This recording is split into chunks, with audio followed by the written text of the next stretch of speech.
You break out into song one day, you'd break out into dance the next day. Some days they'd be strapped to a chair and just take all those demons and bring them to life in a way that we never imagined. And then when you add the makeup and effects that Christopher Nelson and his team put on their face, then a whole other vibe. When they walk on set, you just get chills. Yo, when 50 years of The Exorcist we celebrated this year, and this movie is perfect, on par with the first one. I loved it. It's so good. Jason, how does The Exorcist Believer fit into the existing narrative while bringing something fresh and unique? Let's see. Well, it fits into the existing narrative in that it's the same story, but 50 years later.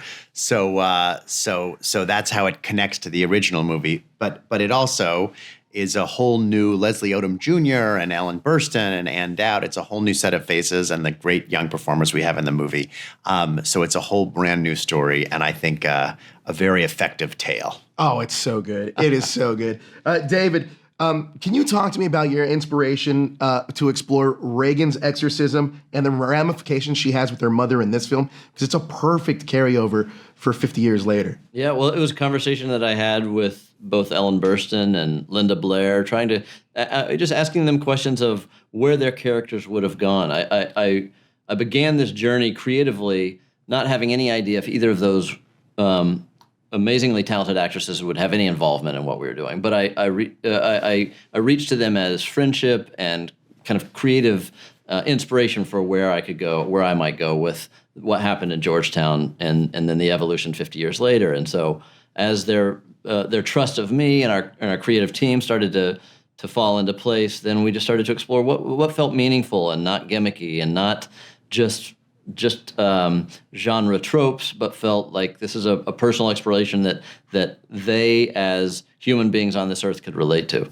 I got to also ask about Lydia Jewett and Olivia O'Neill. They are phenomenal in this movie. Absolutely incredible performances. They really hook you all the way through. Can you talk about working with them and collaborating with them to get such an amazing performance? Yeah, well, thanks to the amazing casting directors at Blumhouse, Terry and Sarah, they found Lydia and Olivia, and they just brought light and life. It was like performance art in a way, where you could go to very dark places, but there was always a playful underbelly to the intensity that they were inhabiting, if that makes sense. So they connected immediately socially as friends, and then would bring ideas to the table, and so it always was some degree of you break out into song one day, you'd break out into dance the next day. Some days they'd be strapped to a chair and just take all those demons and bring them to life in a way that we never imagined. And then when you add the makeup and effects that Christopher Nelson and his team put on their face, then a whole other vibe. When they walk on set, you just get chills. Incredible. Jason, Blumhouse is the master of horror right now.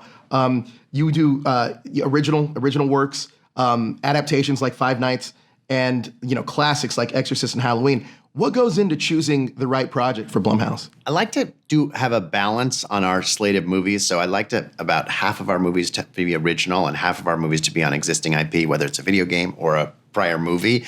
So that's kind of how I look at it, or I would put sequels in that category too. I think it's important to keep making originals. In Hollywood, people talk about how the power of IP, but there is no IP without a first story. So I think it's important to focus on both. Well, look, incredible job on Exorcist Believer. It is phenomenal. I cannot wait to watch this movie again with a packed house full of screaming fans. Thank you guys so much for your time. Thank you very much. Appreciate it.